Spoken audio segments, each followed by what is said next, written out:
asalkan kita mempunyai keinginan ya, dan itu sudah benar, niatnya sudah benar, itu jalankan.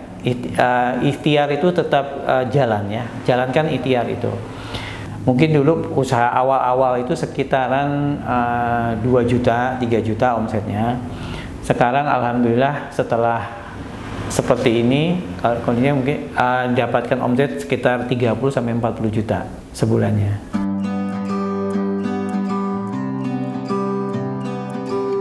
Saya tuh dari dulu senangannya ngajar orang. Maksudnya kenapa ingin ngajar? Karena saya sebetulnya ingin berbagi apa yang saya dapat. Di samping itu kalau saya mengajar, memotivasi orang, tentunya saya sendiri juga termotivasi dengan sendirinya. Jadi saya senang untuk mengajarkan, apalagi orang itu antusias kalau belajar sama saya. Walaupun namanya belajar, apalagi teknologi bioflok terhadap petani ya, pembudidaya, yang saya maksudkan adalah orang-orang yang mungkin sedikit mengecap pendidikan formal. Bagi saya sebagai tantangan ya, untuk ngajarin orang-orang yang pendidikannya mungkin masih belum sampai SMA lah, katakanlah seperti itu kan. Itu merupakan tantangan bagi saya, tantangan tersendiri. Tapi saya ingin orang lain itu berhasil, bahkan saya ingin negara kita ini maju bersama-sama teknologi. Kita jangan hanya jadi buruh saja, tapi kita benar jadi pemainnya di sini.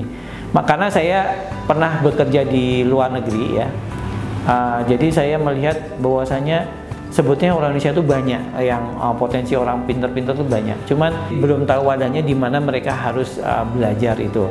Jadi saya ingin ya, bahkan saya ingin kawasan ini, kalau mimpi saya kawasan ini jadi kawasan perikanan untuk teknologi bioflok. Jadi nanti dari sini nanti kita bisa sampai, bahkan saya punya misi untuk perusahaan saya, produk saya itu produknya ekspor gitu. Jadi semua orang bisa ngekspor. Jadi ikan dari sini atau produk apa aja yang dari sini bisa diekspor sampai ke luar negeri. Itu bisa meningkatkan taraf kehidupannya masyarakat sekitar.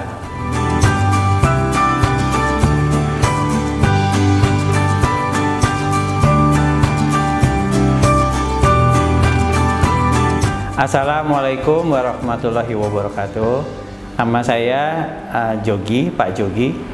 Biasa dikenal di sini dengan nama Yogi ya, Pak Yogi juga. Saya owner daripada Orifish Bangsri Farm, di lokasinya di Desa Bangsri di Kecamatan Ngelego. Kemudian lokasinya ini persisnya di sebelahan persis dengan pom bensin Bangsri. Aslinya saya itu sebetulnya bukan orang perikanan ya, tapi saya dari kecil memang ada hobi ikan, jadi passion saya memang di ikan. Sebelum di sini malahan saya tuh kerjanya di perminyakan. Kalau sekarang saya kerja di ada bagian dengan perikanan, ya itu suatu keinginan saya, asal pokoknya jangan peri kiri, ini perikanan, ini peri kiri gitu kan. Nah itu saya di perminyakan di Petronas Malaysia sebelumnya, kemudian juga pernah kerja di Pertamina di Kalimantan. Kalau kuliah juga di bagian permesinan saya. Jadi aslinya tuh saya tuh adalah orang permesinan, orang mesin. Kuliah saya dulu di Bandung, nggak ada hubungannya dengan perikanan sama sekali.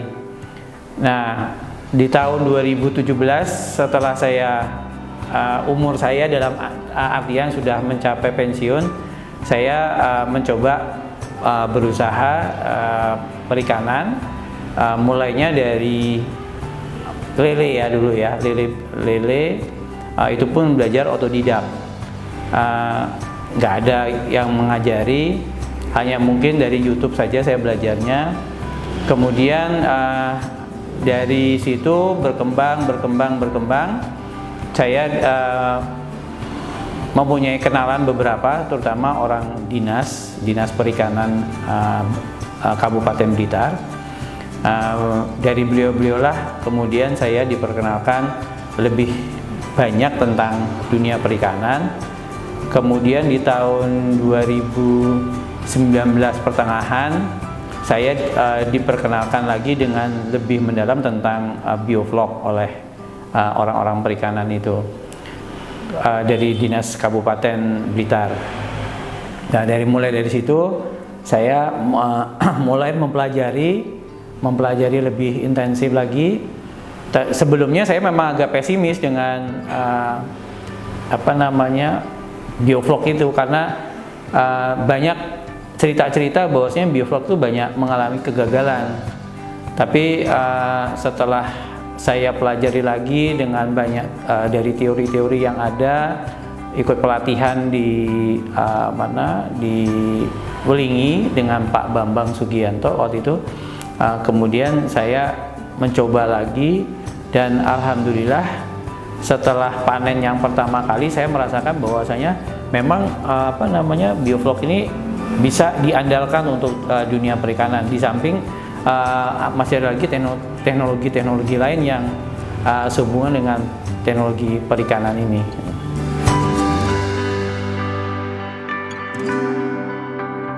Kalau dilihat dari hasil ya, produk ikan yang dibudidayakan dengan bioflok itu sangat berbeda sekali dengan ikan biasa, karena saya sudah pernah membandingkannya ya.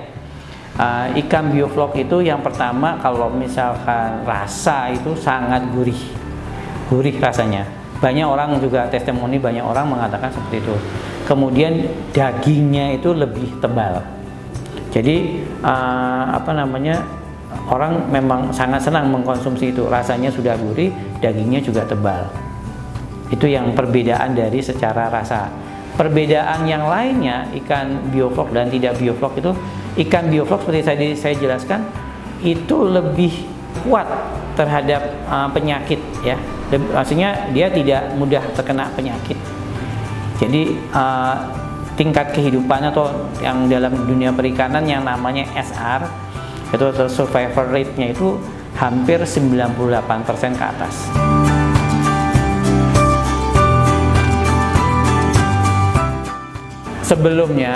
Sebelum budidaya bioflok seperti yang sekarang ada, saya mempunyai sekarang ada 25 kolam bioflok plus 3 kolam untuk display ya, 3 kolam display. Jadi semuanya ada 28 kolam bioflok. Total kalau untuk ikan nila itu kapasitasnya 5,5 ton ya yang ada sekarang ini di kolam di belakang. Nah, itu mulainya bertahap. Sejarahnya itu dulu awal-awalnya saya tuh seperti biasalah belajar. Sekarang banyak dari ilmu-ilmu dari YouTube ya, belajar ngambil dari YouTube. Kemudian mengembangkan lele dulu. Bahkan awalnya lagi sebelumnya lele dulu lobster air tawar, tapi karena pemasarannya itu katanya susah di Blitar, kemudian saya mencoba diskusi dengan keluarga, katanya malah lebih baikan lele, karena dulu saya ingin koi, karena di sini koi terkenalnya kan. Dari situ saya mencoba usaha lele, tapi banyak mengalami kegagalan ya. Namanya baru belajar dan tidak mempunyai pengetahuan, banyak mengalami kegagalan. Kemudian sedikit demi sedikit, kemudian saya bertemu dengan orang dinas perikanan, dan saya dikasih support, dikasih pemahaman sedikit tentang ilmu bioflok itu. Kemudian saya baru mulai merasakan bahwasanya setelah itu banyak keberhasilannya seperti yang diterapkan di perkarangan belakangnya. Budidaya bioflok ini banyak ya keunggulannya ya. Dan kalau misalkan kalau Anda yang bertanya mengapa lebih memilih teknik bioflok, karena saya sudah merasakan sebelumnya bahwasanya pernah budidaya lele di perkarangan nih, ceritanya di perkarangan. Semua orang juga ingin kalau budidaya itu dekat dengan rumah, keluar dari rumah langsung melihat budidayanya. Nah, waktu zaman lele itu saya juga usaha di belakang itu, tapi ternyata apa namanya, budidaya lele ini banyak sekali kebutuhan air. Jadi air itu malahan air masuk, kemudian juga air harus dibuang juga. Nah, di perkarangan itu saya dari perkarangan sampai pembuangan tuh jauh sekali, sekitar 200 meter. Dengan teknologi bioflok permasalahan ini dapat terselesaikan. Jadi di dalam budidaya bioflok ini tidak ada pembuangan air sama sekali. Jadi mulai dari awal tebar sampai dengan panen itu tidak memerlukan pembuangan air. Itu satu keuntungannya. Yang keduanya, keuntungan-keuntungan lain adalah jumlah pakan itu lebih irit daripada yang teknologi yang dengan cara konvensional. Dan yang lainnya juga, ternyata setelah saya membudidayakan ikan nila ini, jumlah kematian ikan itu sangat minim sekali dibandingkan dulu saya melakukan dengan budidaya seperti lele itu, sangat minim sekali. Kemudian juga hemat di lahan ya. Ternyata dengan lahan seperti ini saya sudah bisa menghasilkan omset, bahkan sekarang ini bisa boleh dibilang sampai puluhan juta untuk yang ikan nila ini dengan lahan yang sempit gitu. Jadi saya juga mengencourage teman-teman supaya bisa teknologi bioflok ini di mana-mana, makanya saya selalu mengajarkan seperti itu.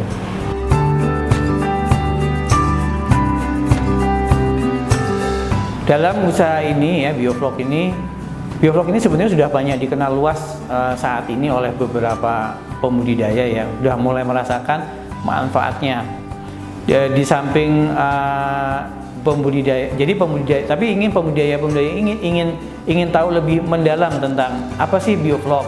Nah, salah satu yang bisa saya tangkap daripada keinginan itu saya mengadakan pelatihan atau bimbingan teknis, dan kemudian juga saya disupport sama dinas perikanan di sini, dinas perikanan kabupaten dan juga dinas perikanan kota. Bahkan banyak juga dari kelompok-kelompok perikanan yang dibinaan dari dinas perikanan kota dan dinas perikanan kabupaten untuk dapat belajar di sini. Jadi itu salah satu siarnya saya untuk menggembar-gemborkan bahwasanya ini bioflok ini bagus, produknya bagus. Dan kemudian juga di samping itu saya selalu mengedukasi orang-orang yang membeli di sini bahwasanya ikan ini coba bandingkan dengan ikan yang Anda beli di pasar gitu. Jadi ikan ini memang benar-benar fresh, ikan ini benar-benar segar, dari bentuknya, dari warnanya yang jernih, kemudian bersih juga, kemudian bisa dirasakan waktu sudah dimasak. Itu ada jelas perbedaan. Jadi di situ saya selalu memberikan sedikit edukasi tentang bioflok ini. Dan kalau untuk yang lain-lainnya seperti yang sudah saya sebutkan sebelumnya, bahwasanya banyak orang-orang yang mengetahui manfaat ikan bioflok. Banyak orang-orang dari pemancingan pun banyak yang beli di sini. Mereka mempunyai kesan bahwasanya ikan bioflok ini sangat bagus, jarang kematian, bahkan mudah juga dipancing gitu. Orang-orang pada senang untuk memancing ikan dari budidaya dari ikan bioflok ini. Mungkin dulu usaha awal-awal itu sekitaran 2 juta, 3 juta omsetnya. Sekarang alhamdulillah setelah seperti ini, kondisinya mungkin dapatkan omset sekitar 30 sampai 40 juta sebulannya. Gitu.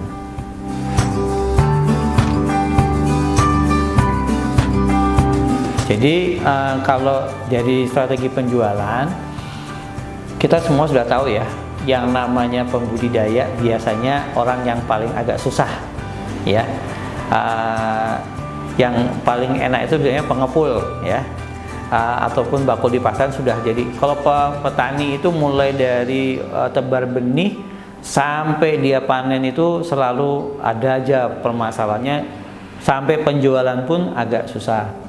Jadi saya melihat di situ sisi-sisi kelemahannya itu dari mulai tebar benih sampai panen dan sampai penjualannya itu. Kemudian saya melihat juga potensi bahwasanya sekarang online itu lebih mudah ya penjualan. Jadi saya menggunakan online menjual ikan bentuk segar ya, ikan langsung fresh dari kolam, ataupun ikan yang sudah dibumbui, jadi sudah diolah ya, diolah. Nah sekarang di belakang juga sekarang saya sedang membuat dapur produksi ya, khusus untuk pengolahan ikan inilah, yaitu yang nanti dimulai dari kolam, di fresh, kemudian dibetetin, kemudian dibumbui, kemudian divakum supaya dia tahan lama, kemudian disimpan, dibekukan. Nah itu bisa menaikkan penjualan jauh lebih banyak. Kemudian itu juga menggunakan online. Jadi melihat potensi-potensi satu, jadi onlinenya sendiri ya, onlinenya sendiri itu juga sudah bisa meningkatkan produksi, meningkatkan penjualan ya. Kemudian juga dari dari strateginya adalah untuk ini, mulai dari kita harus bisa berani ya untuk pembudidayaan itu menjual itu jangan tergantung sama pihak lain ya. Jadi kita harus bisa berani mulai dari hulu, jadi mulai dari bahkan kalau bisa benih sendiri sampai dia juga menjual sendiri itu bisa gitu loh. Nah itu yang selalu saya ingin teman-teman itu bisa, sobat-sobat yang belajar di sini, supaya mereka bisa survive. Yang sudah dibuktikan ada di Bendosari ya, ibu-ibu PKK itu sudah berhasil seperti itu dia. Alhamdulillah. Sementara ini ya, saya di Olivis Bangsri itu saya punya 3 produk yang bisa saya jual ya. 2 produk, 1 jasa ya. Yang 1 produk itu adalah ikan tawar langsung, ikan segar hidup fresh dari kolam. Kemudian itu saya jual ya. Kemudian juga dari setelah itu pengolahan, ikan diolah. Jadi ikan diolah dari ikan segar, kemudian seperti tadi saya sebutkan sampai dia di frozen. Kemudian saya jual online. Saya jual online. Yang ketiganya adalah dari pelatihan. Nah, pelatihan ini itu karena tadi saya tuh ingin orang lain tuh tahu, dan saya ingin sebagai prinsip hidup saya ini ya, saya ingin orang lain itu bisa merasakan hal yang sama gitu.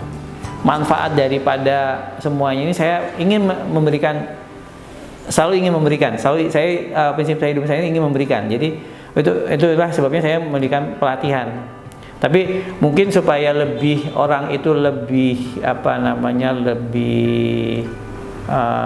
ingin belajar dan untuk meningkatkan antusias, makanya saya selalu berikan dengan harga ya. Tapi harganya juga saya nggak terlalu mahal. Sekali pelatihan itu 75.000, tapi pelatihan itu akan terus sampai dia panen. Itu maksudnya selesai pelatihan saya selalu memberikan mentor sampai panennya itu berhasil. Nah itu cuma 75.000 hanya untuk makannya siang saja itu sebetulnya, karena kan ada makannya, ada snacknya dan sebagainya, saya berikan untuk mereka supaya mereka juga lebih bisa bertahan, karena belajarnya itu 6 jam. Nah, kemudian untuk yang pelatihan itu saya adakan setiap hari Sabtu. Saya harapkan melalui video ini ya, melalui YouTube ini, saya mengajak kepada teman-teman yang belum mengetahui adanya pelatihan setiap hari Sabtu di tempat ini. Kami mengadakan pelatihan berupa teori ya, bukan hanya teori saja, juga langsung prakteknya di lapangan, sehingga mereka lebih dapat manfaatnya dan mereka lebih percaya diri setelah pulang dari sini bisa membudidayakan ikan dengan teknologi yang sama dengan saya di sini, yaitu bioflok. Gitu.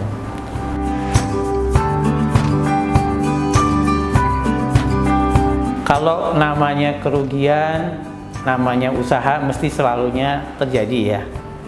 Apalagi saya bukan orang perikanan tapi peri kiri atau peri tengah gitu ya. Tentunya sangat-sangat sekali memungkinkan saya itu pernah gagal.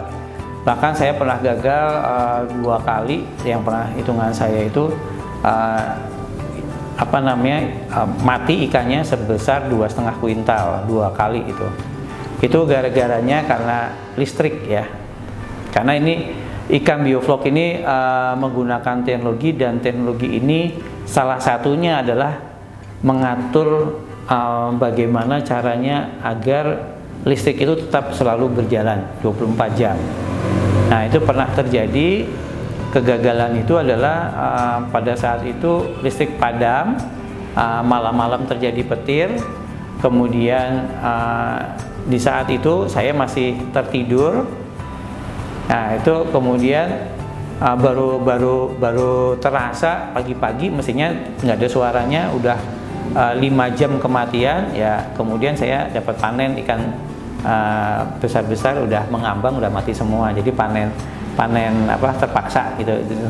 Saya timbang kurang lebih itu sekitar 2,5 kuintal, dan itu terjadi 2 kali. Sudah saya sampai titik terendah hal-hal yang dalam waktu usaha ini mengalami, karena dulu saya pernah bekerja di perusahaan besar banget, semua sudah established ya, semua itu sudah sudah tertata benar. Nah, di sini saya mulai dari saya sendiri, belajar sendiri, kemudian menjual sendiri, bahkan saya sampai menjual ke pasar-pasar dulu, sampai ke warung-warung. Saya pernah pernah seperti kayak malu gitu ya. Saya pernah bawa ikan ke warung, itu saya pernah ditolak. Waktu itu kan saya nggak pesan, Pak. Loh, padahal waktu itu ibu itu pesan. Nah, kemudian saya nggak pesan tuh, Pak. Waduh, saya bawa ikan 1 kilo 2 kilo, nggak tahu harganya cuma segini, tapi kok sampai segini. Saya bilang, apakah saya masih mau melanjutkan untuk usaha ini atau tidak gitu, sampai saya demikian gitunya gitu loh. Tapi ya mungkin kalau saya pikir ini saya harus mengajari, hidup saya sendiri juga mengajari anak-anak juga kan, untuk anak-anak muda, bahwasanya orang tua pun bisa, apalagi anak-anak muda gitu. Jadi jangan khawatir bahwasanya rezeki itu memang sudah Allah menentukan. Cuman sekarang kita nggak tahu rezeki itu datangnya di mana, tapi yang kita yang inginkan adalah usaha kita dulu gitu loh. Nanti baru rezeki itu akan datang.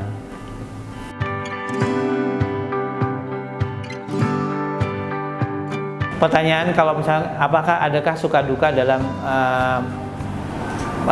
budidaya ini? Ternyata saya setelah mengalami ini ternyata suka-suka, bukan suka duka ya, suka-suka gitu loh. Artinya saya enjoy ya dalam hidup ini. Prinsip saya enjoy, sukanya banyak daripada dukanya. Jadi kalau dukanya mungkin cuma 1%, kalau sukanya 99%, maka saya bilang suka-suka aja daripada suka duka gitu kan. Sukanya saya tidak terkungkung lagi oleh waktu. Kalau dulu kerja dari jam 8 sampai jam 5, bahkan sampai malam kan gitu. Kalau ini saya mau siang tidur, mau istirahat, mau jumpa teman, apalagi saya bisa mengekspresikan keinginan saya untuk ngajarin orang, itu lebih banyak saya sukanya gitu loh daripada dukanya. Oke, mungkin kalau saya boleh ngasih saran ya, bukan hanya bioflok saja, tapi semua ya usaha itu, asalkan kita mempunyai keinginan ya, dan itu sudah benar, niatnya sudah benar, itu jalankan. Ikhtiar itu tetap jalan ya, jalankan ikhtiar itu. Jadi niat, di samping ada katanya gitu, pertama tuh niat, kemudian ikhtiar, kemudian doa, yang terakhir tawakal gitu. Dalam Islam tuh seperti itu. Jadi kalau misalnya sekarang saran kepada anak-anak muda ini, saya yang berumur sekarang sudah 60 tahun aja masih mau bekerja istilahnya dalam tanda petik kerja kasaran lah ya. Sampai kadang-kadang ngambil ikan ke mana-mana, ngantar ikan juga gitu kan. Bukan yang sudah leha-leha lagi, tapi saya masih ingin mempunyai aktivitas sehingga badan tetap sehat gitu loh. Jadi dari situ saya merasakan enjoy hidup ini, aktivitas terus berjalan, insya Allah tubuh itu sehat. Dan kemudian saya mengajak kepada teman-teman yang masih muda-muda ini, banyak contoh-contoh orang-orang yang tua yang mulai berkarir umur 60 itu bisa maju gitu. Apalagi yang masih muda-muda. Contohnya Kolonel Saunders itu yang punya KFC itu, dia umur 65 tahun dia baru mulai usaha dan dia berhasil. Nah, apalagi yang masih muda-muda ini yang punya tenaga, punya kesempatan yang banyak sekali, masih banyak umurnya. Kalau sampai katakanlah sampai usia senja itu, mereka punya sekali kesempatan untuk bekerja, untuk berusaha, dan jangan tergantung sama orang lain gitu loh. Jangan tergantung. Kalau bisa usaha dulu, mandiri dulu, baru nanti kalau memang harus perlu network, jaringan akan terbentuk dengan sendirinya gitu.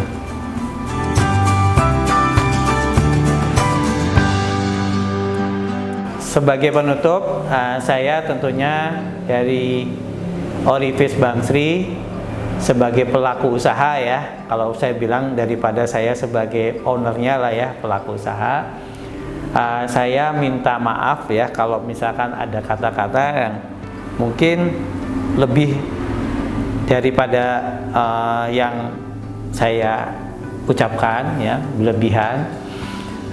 Yang pertama itu, yang keduanya tentunya saya mengucapkan terima kasih ya atas kedatangan di Jaka dan di Yahya dari Minggisari, dari petani kota ya. Semoga video yang nanti ini bisa membawa semangat kepada semua orang sehingga kita bisa maju bersama-sama dan Indonesia dapat bangkit kembali gitu. Amin. Demikian akhir kata saya ucapkan wassalamualaikum warahmatullahi wabarakatuh.